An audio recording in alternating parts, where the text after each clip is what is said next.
오늘 아침 묵상할 하나님의 말씀은 창세기 45장 1절에서 15절까지 말씀입니다. 요셉은 형들에게 자신이 요셉임을 밝힙니다. 4절 말씀을 보면 요셉이 형들에게 이르되 내게로 가까이 오소서. 그들이 가까이 가니 이르되 나는 당신들의 아우 요셉이니 당신들이 애굽의 판자라. 당신들이 애굽의 판자라는 이 말에 대해서 형들은 어떤 심정이었을까요? 형들은 어쩌면 자신들이 꾸민 것처럼 요셉이 죽었다고 생각한지도 모릅니다. 어린 나이에 타국의 노예로 끌려간 요셉이 지금까지 잘 살아남아 있을 리는 없다고 생각했을 겁니다. 한편으로는 형들은 이런 잔인한 일을 동생 요셉에게 행한 겁니다. 그리고 이들이 요셉에게 이렇게 행한 이유의 중심에는 꿈이 어떻게 되나 보자 였습니다.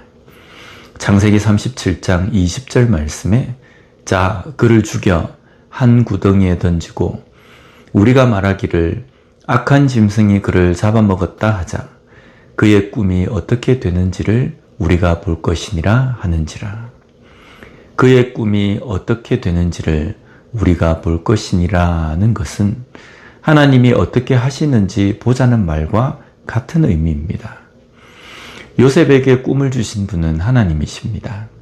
하나님은 하나님께서 하시고자 하는 일을 꿈으로 나타내신 것입니다. 이제 형들은 자신의 눈앞에서 그 꿈을 확인하게 된 겁니다. 하나님은 요셉을 살리셨습니다.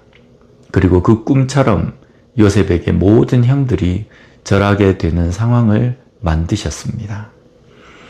하나님께서 요셉에게 꿈을 주셨기 때문에 이런 결론이 났다는 것만을 보면 안 됩니다.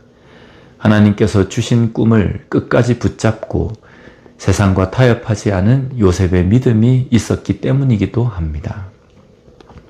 누군가는 그 꿈이 어떻게 되나 보자 라고 비꼬듯이 보았지만 어떤 사람은 그 꿈이 하나님께서 주신 꿈이기에 그 꿈을 붙잡고 믿음으로 견뎠습니다. 오늘 우리의 삶에도 마찬가지입니다. 하나님께서 우리에게 주신 꿈이 무엇인지 우리는 때로는 확신이 없을 때가 많이 있습니다. 그러나 확실한 꿈은 있습니다.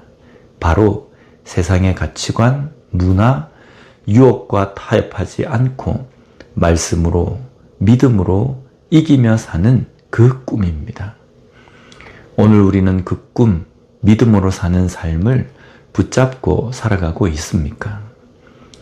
한편으로는 놀라고 한편으로는 두려워하는 형들에게 요셉은 말합니다. 5절 말씀에 당신들이 나를 이곳에 팔았다고 해서 근심하지 마소서, 한탄하지 마소서. 하나님이 생명을 구원하시려고 나를 당신들보다 먼저 보내셨나이다. 이 고백에 요셉의 신앙이 담겨 있습니다.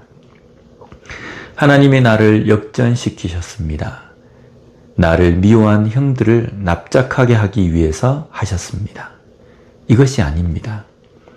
오히려 나로 형들을 흉년으로부터 구원하시기 위해서 하나님이 보내셨습니다는 고백입니다. 내가 애굽에서 겪은 고난의 시간들이 나를 미워하던 형들을 구원하실 하나님의 계획으로 본다는 것은 쉽지만은 않은 것입니다. 하지만 요셉은 그런 믿음의 사람이었습니다. 오늘 우리의 삶 속에서도 이런 하나님의 계획을 조심스럽게 들여다볼 수 있었으면 좋겠습니다. 내가 잘 되고 나를 미워하는 사람은 잘 못 되어야 한다. 그 사람은 하나님도 미워해야 한다는 것이 우리 속에 깔려 있는 마음일 겁니다. 그러나 그런 관점이 아닌 오히려 그들을 구원하시고 그들에게 은혜를 주시기 위함으로 볼 수 있는 넓은 마음을 가진 그리스도인이 되었으면 좋겠습니다. 오늘 우리의 삶에 하나님께서 주신 확실한 꿈은 믿음의 사람답게 사는 것입니다. 그 꿈을 잊지 않고 그 꿈을 붙잡고 오늘도 살아가는 우리 모두가 되었으면 좋겠습니다. 기도하겠습니다. 하나님 아버지 감사합니다. 오늘 말씀을 통해서 하나님께서 주신 그 꿈, 그리고 그 꿈을 어떻게 우리가 바라보며 살아야 하는지를 깨닫게 해주시니 감사합니다.